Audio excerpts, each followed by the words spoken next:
8 for the season. That's good. Yep. Oh, yeah. So second, Chad Slover. We talked about him through numerous times. He was second. There it is. 1766 to 1569. 1766 to 1569. That's a points range. Jeff Rash was third, 1403. Eric Lindquist fourth, 1321. And Clyde Rood rounded out the top five, 1,292. Listen to this. The 6th and 7th place cars, Okay. dead tie. No kidding. Dead tie for 6th was Casey Rhodes in the 55 and Ryan Emery in the 97. 1,241 points. The old guy, Glenn Hackney, was 8th, 1,076. And that little blue Camaro with the 36 on the door in the sportsman class finished 9th. 2nd in street stock, 9th in sportsman. Jody Tanner, 879. And Darrell Blanchard in the 75X rounded out the top 10. Really? Yep, 702. Now listen, rookie driver that finished 6th in street stock points was 11th in sportsman, Dakota Goddard. That kid showed up in race this year, man. Yeah, he did. He did. And AAMCO, man, you got to give those guys thanks for a sponsor for that kid. Mm-hmm. AAMCO came out perfectly. It's just like when it come down to Travis Cook, when it came down to Tyler Owen, he sat there. Tight. He was a huge sponsor for him. He sat there and he blew up that motor at St. Helens, came back and gave him the motor, out of his shop that was in the back of the shop. And made that car go again. I mean, he basically, he's running for a championship. Travis Cook is the one who sat there and came through when it came down to it. It was awesome. Now we're going to talk about the points battle of the year.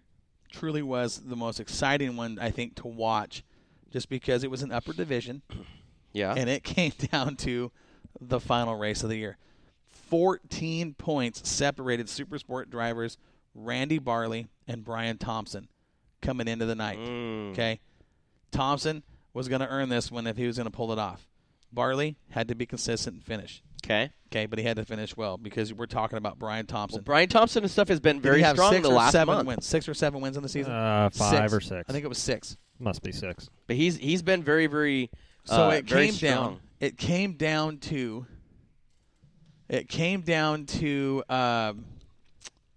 the feature. Okay. Basically, it was Randy Barley started, I want to say, row 3. Am I right? Row 3. Sounds about right. I think it was row 3. Thompson started 12th. Okay, do the math. Randy's got row 3, so he's got 5 cars ahead of him. He can pull off a win and score 10 passing points should he win the race. Thompson starts 12th, and I believe it was 12th. I may be wrong, but it was 10th or 12th. Regardless, say he starts 12th, that's 11 cars ahead of him that he can pass and score points on and get the win, and that would be enough to walk out of there with the title, just the passing points alone if he can get close to Barley. Well, that's the thing, too. If you look at look who started right by there by Thompson. Right. Brian Winkler. I know. Now, we're going to talk about that. That's tight right there. Well, yeah, listen to this. Your top 3 in points are all sitting there. So side by side. Oh, man. We get into the race. Green flag go. They drop the green. The cars take off. And I want to say it was lap 6. Lap 6. I believe I'm right when I say that. Out of turn 4, down the front stretch, Thompson slows. Oh, no way. Car parks in turn 1. No power. Parks in turn 1. They get a push truck over there, and they push him off. Okay, goes to the hot pit. I'm listening. I've got Warren back there. I'm listening to the radio. Sandy's feeding me information. Right. Okay. We do know that Thompson's on the hot pit. What I was really paying attention to at the time of this happened was what was going on in turn 1. One of your guys from Extreme Fire was down there where Thompson was at, picking something up off the track. Multiple pieces. I don't know what they were, but he was picking up pieces. Thompson makes his way back onto the track. Gets a green flag. Starts in the back. Yep. Gets the green flag, drops a hammer. 3 laps. I think it was lap 7 or lap 10. I want to say lap 9 or 10. Thompson pulls off the track. Parks on the safety road in turns 1 and 2. Game over. No. Yes, sir. Yep. It was a bad night for Brian. He came in looking for the championship, and what happened? He walked out third in points. No. Winkler passed him in points. Randy Barley is your 2016 Supersport champion. No. Wait. Okay. Did we ever figure out what was on the track? I didn't even want to know, but I'm sure it was something from the engine compartment because it was about where it was parked. And it sucks for Brian. I mean, he came in, he worked his tail off, had a real shot at it, and the last race here when it mattered, something let go. And the drama going into the last race of the season With this class was high. Yeah. Now listen to this. Randy Barley racked up 1,790 points. I gotta see. You're right. I'm allergic to something in here. Brian Winkler, 1771. Less than 20 points. And Thompson, 1745. Came in 14 points out Man. and lost it by 45. Those are your top Man, three. that is Jerry just- Casey in the 61 Incredible Hulk car. Yeah. Finished fourth in points. And Dan Dybel rounded out the top 5. It's a good run for him. That's a heartbreaker for Brian. Clyde Rood, Chris Mott, Robert Mercer, James Slover, and Jeff Rash were your top 10. It is a heartbreaker. Congratulations though on a championship. Randy drove for that team. He had a great season. Yeah, I mean that's consistent. That's being in the right place, right time, and just having bad luck fall. 14 points and stuff there at Willamette Speedway. It just Nothing. literally is just you finish in front of each other. Yep. So moving into the late models. This was a tight race as well. The top 2 cars coming in were separated by 50 points. Rob Maya was the leader. Joey Tanner was second by an even 50. Tanner had some bad luck early, and if you look at the Moxie video we put up, Sam's highlight reel, just a quick little teaser up there. Yeah. If you look towards the front of the pack, you can see Tanner. And I talked with Joey, and Now he was leading this thing. Well, he was battling for the lead. Okay. And I said, what happened? When I said what happened, I actually meant what happened to the car. Okay. Because something happened. I said, hey, what happened? And Joey running that crate motor. It was a humbling moment for him, and he was genuine. He said, you know what? I thought I had him cleared. I didn't. My fault. I screwed up. You talking about a little incident, like a Bakersfield incident? No, nothing bad. It was just one of those deals. And like Joey said, he said, I thought I had him cleared. I didn't. My fault. I screwed up. Turns 1 and 2. It was rough. Cars are bouncing around. Joey got on the hammer. He's on the high side. And you can see it in the video if you look at the front from, I want to say it's from the view of the 29 car, Brian Kronk, when the video starts. Hey, Sam, key up your mic real quick. And where on that video is that? He's still not wanting to do it. He's got a fear of microphones. So basically what happened was Joey thought he had the car next to him cleared, got on the throttle, and when he got on the throttle, the car launched. And really? It launched. I mean, a ton of forward bite, and there was a little bit of contact. Joey's left front hit the right front. The car went up, and the air came down. There's obviously some damage was done. I think there was a flat left rear tire on Joey's car, and a bent wheel. So Joey, basically ended his night.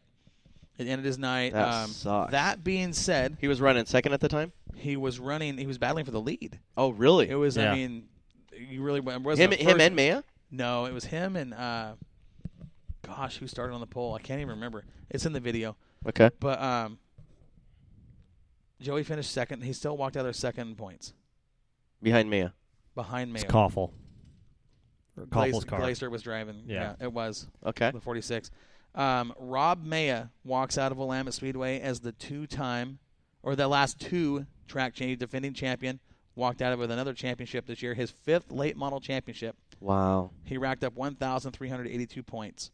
That's a lot. Joey Tanner, 1,295.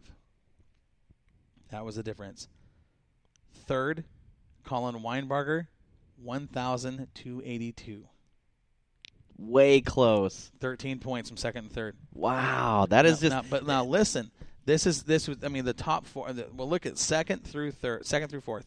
Tanner, 1295. Colin Weinbarger, 1282. Brian Kronk, 1263. He's right up there too. Yeah, absolutely. I mean, that's we That's talked a, about that's that. a tight battle with that late model division. And there are three of the young, three of the Mhm. young, fast guys of the next generation That's coming right. up. And Weinbarger and stuff is getting ready for Bakersfield, I believe. Well, I believe. they don't know, and I'll tell you, they don't know for sure. He's kind of him-hawing, yes, no, maybe, not sure if I get the time off of work. If I can, I don't know what car I'm taking. I'm guessing he'll probably take the modified. My guess, I don't know. Yeah. And we'll talk more about that here in a minute. But the late models, Dan Dybel, that 74 car, Yeah. rounded out the top 5.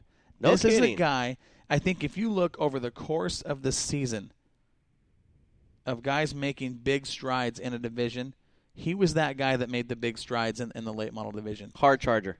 Absolutely. All day this long. guy Hard just charger. I mean he is hardcore to the floor, and he did a great job at driving. Here's what I thought was cool. Randy Boyd was 6th in points. No kidding? The old veteran out of Libya, Randy Boyd. Wow. Great season for Randy, 1,143. Darren Koffel, 46, was 7th. Todd Sieg was 8th. Steve Moore and Rob Campos. The number Was he 9. top 10? Yeah, he finished out the 10. He finished out This the 10. is who I had a huge stride for this year was Koffel. During the car show, he had such high hopes So and everything. excited. I mean, he So was excited. just he loved the car. He sat there and he says, everything, everything's falling into place. The motor, everything was ready to go. Car show had great was optimistic. This was his year to lose. Well, he did a great job. I mean, he truly did. Bad part about it is we know at the beginning of the season he had that motor issue, and then it just didn't seem to click. He would be fast one week, and then it would be, it just didn't have the consistency as I think Koffel has shown in previous years. With that said, He was still fast. I mean, he was a top 5 car nearly every week. Yeah. It's just that's how tight But there's this this competition thing in has been. racing. There's this thing in racing called luck, and if you don't have luck on your side, well, I mean, look what happens. Look what happened to Thompson. That's how Right. it goes down, and it sucks. It totally sucks to see something like that. But that's how it goes. Take the good with the bad. You put out your best effort, and wherever the points land. That's the where they facts land. of life. It is. So let's Really? let's move on, and I want to talk about a couple things here in our last 45 minutes. Number 1, I want to talk about 3 of the confirmed 3 late models going to Bakersfield. Okay. Okay, I have confirmed that we will see number 1, Bryson James Bryson James is going. will be down there in the late model. The second car that we will see. Now I'm totally drawing a blank here. Second car that we will see at the Budweiser Nationals for the late models Okay. is going to be Jeremy Shank. Okay. He's taking the Left Coast Motorsports. He is gonna go down there. He is going. I confirmed with him. I said, can I talk about it on the air? He says, yep, good to go. Good deal, man, to have the Left Coast sponsor down there. Yeah, I mean, he did all right there a few years ago, made the dash. Jeremy on the dry slick, one of the best you're going to see up and down the West Coast. Yeah, he period. is. And it doesn't matter if it's a modified or late model. So is he just taking just the late model? Yes, from what I understand. So no modified. I don't know, but from what I understand, I've confirmed the late model with him. Okay. Now, the third late model. Why am I drawing a complete blank on this? This is not a good time to do this. Man, horrible. I do know Gray Ferrando's going down with his modified. Okay. And again, Colin, Han, maybe. Well, see now, kind of because sort of- those guys are working out of the same shop. They're working Right, out of Discount right. Race Car Parts, out of Corbett. They're Mhm. working out of the same shop.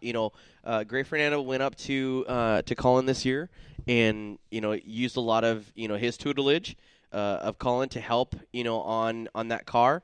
They say, the same hauler and everything. I mean, they go to the racetrack and stuff together. He's gone underneath the Discount Race Car Parts and Weinbarger's, tutelage to help him out this year. I think at the beginning of the season, it wasn't the best for Gray Fernando. It was a learning year. Once I mean, once after Absolutely. Speed Weeks, I think that's where it started to turn around. A lot of drivers, turned around after speed weeks. I mean, Gray Fernando, he was one of them. He was, I mean, I'll be honest, the dude was a cat that you just threw in the bathtub on the track. it was a darty mess. Well, when after you take speed a week, guy that's used to subpar equipment, and not that it was bad equipment, but it definitely wasn't an A game equipment. Oh. And when you jump from the level of equipment he went from